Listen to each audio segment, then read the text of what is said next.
What is going on, guys? Today I just want to go over the 240 and what it's like owning it. So if you've never seen any of my videos, thank you for checking this one out.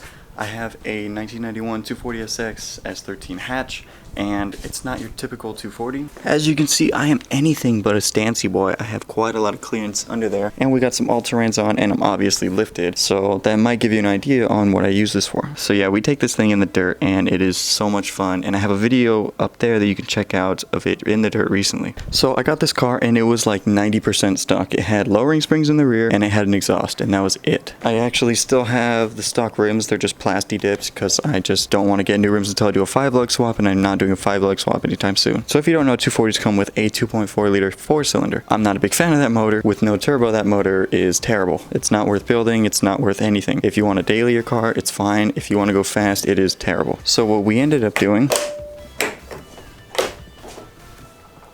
is putting a good motor in. So what we have here is an RB20 out of a R32 GTS-T, which is a Skyline. This is straight 6, 2 liter. It is the smallest RB. It's the baby RB. It's the RB that everyone talks shit on, and it is one of the better RBs that you can buy. One very, very good thing about this motor is because it's only a 2 liter, the cylinder walls are thicker than all the other RBs, which is why this motor can take so much abuse and just keep working. As long as you can keep oil in this motor, you can bounce off the rev limiter all day long and then drive home from the track. So the only thing on this motor that is still stock is everything inside the motor, as well as the stock lower intake manifold. Practically everything else is aftermarket. As you can see, we have this nice big turb ski on her. This is a Precision Turbo 5976E turbo. It's like one of their entry level ones. It's actually not that big of a turbo. It is for this motor because it's only 2 liter, but as far as turbos go, this is like a lower end medium sized turbo. So you might be thinking, hey, you got a nice big turbo on it. It's an RB. It's from a Skyline. What are you making, like 800 horsepower? And I would be like,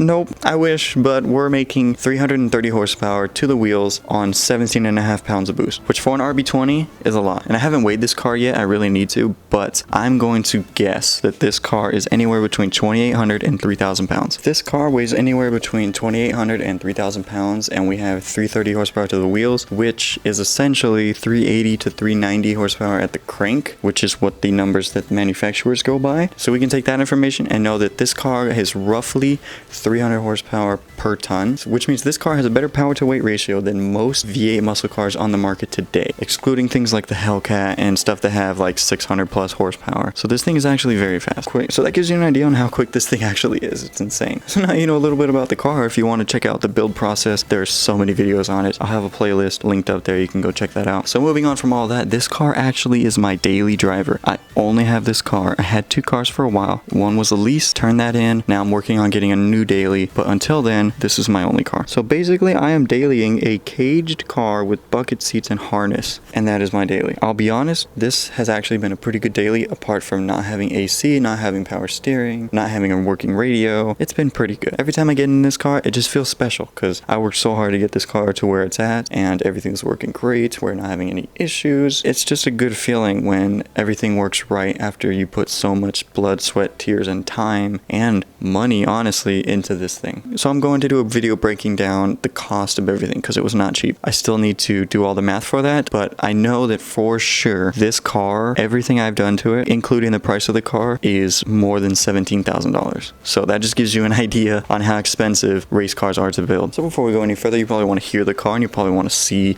it doing some pulls. So we're going to have some clips of that showing right now.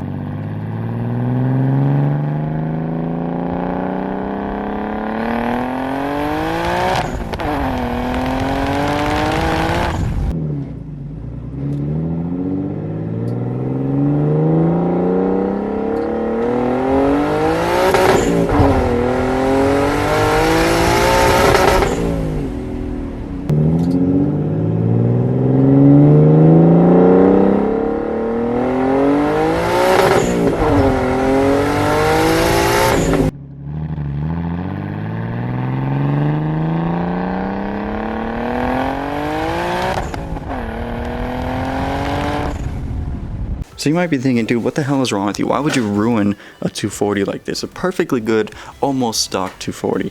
Why would you ruin it like this? Lift it, put tires on it, etc. So I cannot afford a drift car right now. Like, I mean, if I really wanted to, I probably could, but then I'd be so broke, it's not even funny. Down the road, I do want to get another S13 hatch and put this motor setup in it and then go drifting. I think that'll be very fun. However, it is so expensive to own and run a drift car. You are constantly breaking parts. You are constantly upgrading parts. You are always finding what's wrong with the car and having to fix it. You need to get a cage, you need to get this, you need to get that. You need to get so many tires for the rear end, and it's just, oh dude, everything is just so expensive and I just cannot do that. Going off-road with a 240, one, it does it amazingly, because when I say off-road, I am not talking about rock crawling. I'm not talking about going like in rivers and like mud and shit like that. I'm not talking about going through like a forest.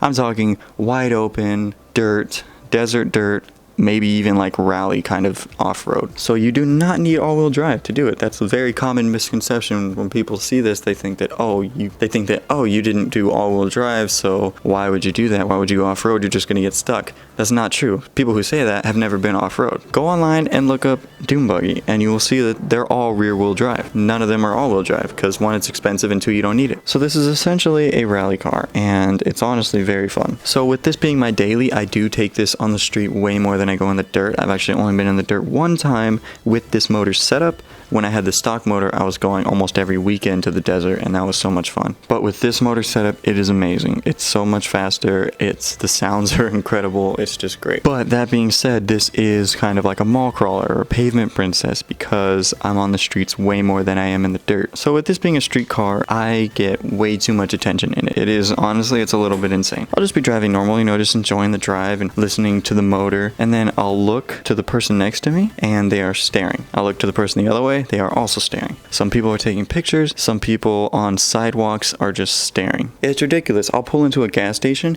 and it takes twice as long as it should because someone there wants to talk to me about the car. Don't get me wrong, I love talking to people about the car. I love showing them everything on the car, showing them the motor, and then just getting their opinion on it and like, why did I go off-road, this and that. It's always the same like 3 questions, but I'm just not used to that, you know. I'm more of an introvert, so when people just come up to me out of nowhere, it's kind of weird. I'm getting used to it now, but at first it was like, oh, okay, well, this is weird. I don't like this. It's just something you live with. When you have a unique car, it doesn't matter what it is. You could have a like bagged Rocket Bunny 240. People are going to come up to you. They're going to say, hey, nice car, or hey, why'd you do this? Or, oh, dude, like that sounds so good. People are just going to come up to you, and that's how you can make friends. I've met a lot of people just filling up for gas. Like it's kind of weird, but I honestly do love this car so much. Like every time I get in it, everything is just going perfectly. It sounds amazing. I love the sound of the HKS blow-off valve, the real HKS blow-off valve, not a rep, not a fake eBay one, a legit from HKS blow-off valve. But as it stands, I am very happy with this car. I honestly, the only things that I think I would change is I want to go long travel for sure. Like that's gonna happen. I don't know when, because that is so expensive, but I do want to go long travel. Have like, I don't know, a foot of travel in the front and rear, or however much we can get. So this car's gonna stay pretty much the same. There's nothing to change on it. Everything looks good on it. I'm really happy with it, and that's all that matters. What doesn't matter what car you're building. You could be building something that everyone says, oh, that's a piece of shit, or oh, why the fuck did you do that? As long as you're having fun with it, that's all that matters. And that's my off-road 240. You might not like it, but I really don't care. I like it, and I'm very happy with how it's turned out,